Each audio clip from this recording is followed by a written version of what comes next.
Hi everyone, today I'm going to talk about what the hardest parts of being a stepmom is for me. A lot of this is my personal experience and some of it is just experiences that I've heard other stepmoms talk about.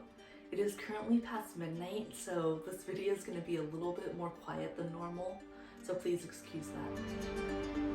The first thing is when you are dating a man with kids, you aren't always going to be the number one priority. And for me, I've never dated a man with kids before Joe, so I was used to being number one and I was used to putting the other person as number one.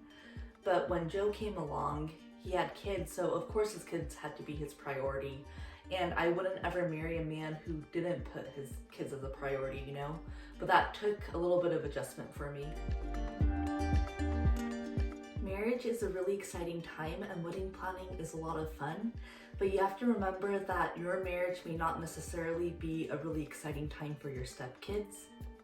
For kids, I think it's really natural for them to want their parents to get back together. So when one of the parents marries someone new, you know, it's kind of like the final nail in the coffin of their parents ever getting back together. So for them, I know that they're excited that we're getting married, but at the same time, I know that they're also hurting because they want their parents back together for obvious reasons, and it makes wedding planning something I have to be careful about. When I'm on FaceTime talking to my friends about wedding planning, I try to be sensitive to the fact that the kids might be listening, so I'm just kind of tiptoeing around them to make sure that their feelings aren't hurt in the process.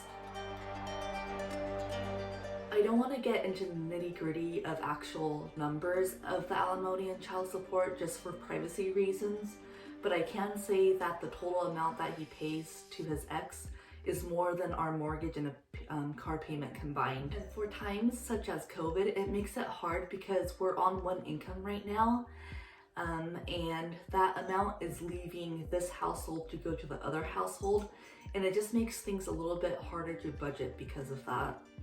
And we also have the kids 4 days a week, so we also have those expenses at our household. So that's something that's also a little rough, where he's paying child support and stuff over there, but we also have the same expenses when the kids are here as well. This isn't a topic that I want to really get stuck on though, because the money is going towards his kids and that's what's really important, and it's supporting his kids, and that's not something I have an issue with. There is a bias towards step-parents. It's almost as if the word step-parent is almost a dirty word and a taboo word that no one really wants to talk about. I think a big part of that is because when there's a step-parent in the picture, it means that the co-parents failed at a marriage or a relationship, and that can bring up a lot of negative feelings. And even if there isn't a step-parent in the picture, for a woman to have to imagine sharing her kids with another woman and thinking about her husband leaving and asking for a divorce, that's probably very difficult, and I get why there's kind of a knee-jerk reaction when the word stepmom is mentioned.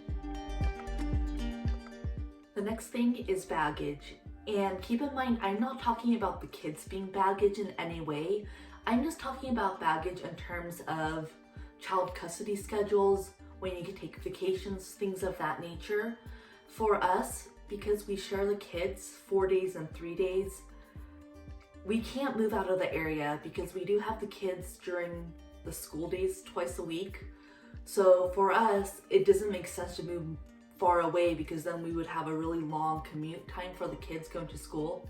And that's not something I want to do to kids, especially young kids. I think the next thing is the hardest one for me to deal with personally, is that I love the kids, but it's really hard for the kids to give love back freely. I know they love me even if they don't say so, their actions say so, but I can tell that they want to be loyal to their mother. And I think it's very natural for kids to want to be loyal to their biological parents, so I feel that they sometimes feel that if they do love a step-parent, it can almost feel like a betrayal to their own parents. And please keep in mind, this isn't their mother telling him, don't love me. It doesn't have to do anything with that. I think it's just biological tendencies that they don't want to be put in the middle, and they do want to show respect and love to their own parents. I think biological parents naturally get a little bit more leeway from the kids.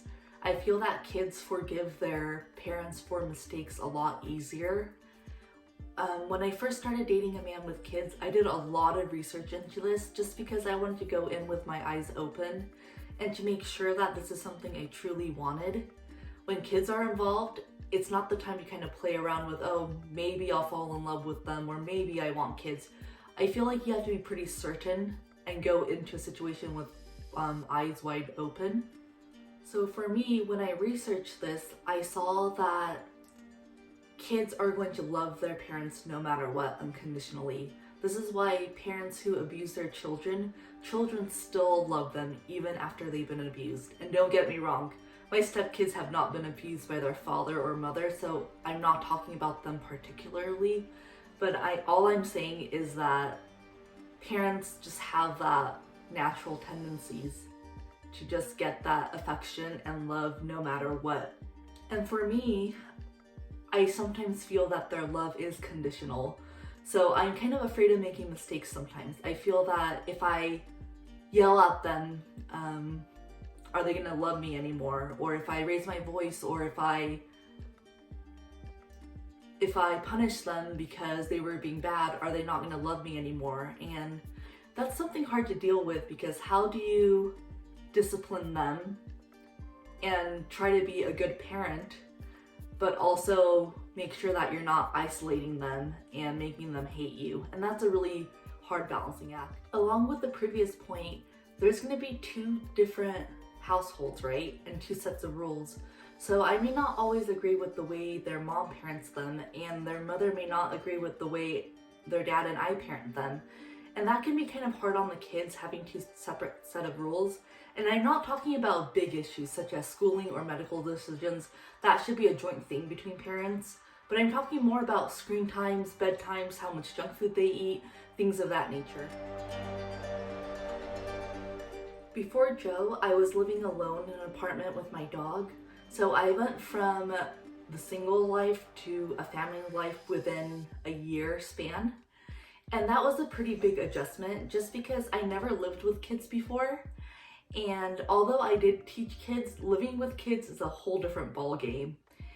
And that's something that took a little bit of adjusting. For example, if the kids are there, you have to be dressed. You can't just walk around naked or in a tank top and underwear or anything like that. You also probably shouldn't be eating cereal for dinner because that's not a really good example for the kids.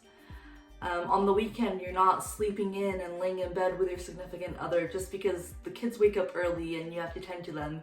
So it was a pretty big lifestyle change, but I think it's worth it. It's the small sacrifice.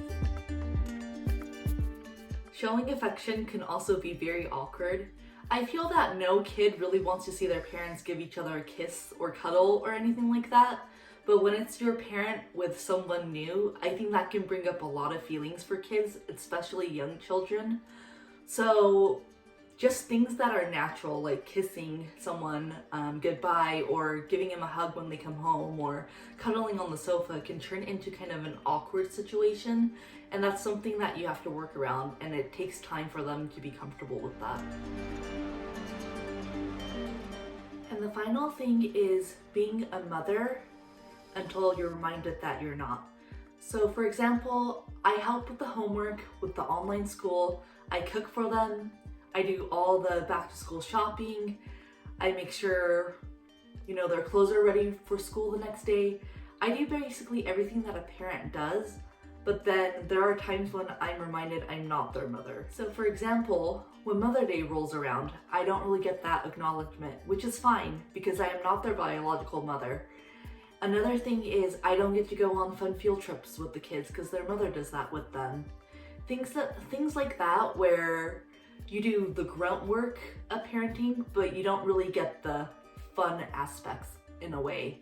I hope that makes sense because I do have fun with the kids, but I hope you understand what I'm saying here. I'm kind of at a loss for words on how to explain that. My final thought is, if you're a step-parent, give yourself some grace. I know society has so many different rules for when you're a stepmom.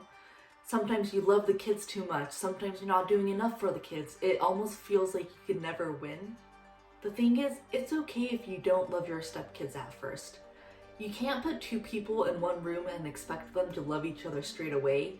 It takes time to build those relationships, and I know society thinks, oh, you should love your stepkids from the very start. I feel that as long as you treat them with respect and you treat them with love, that relationship is going to naturally develop and the love is going to get there. It just takes time.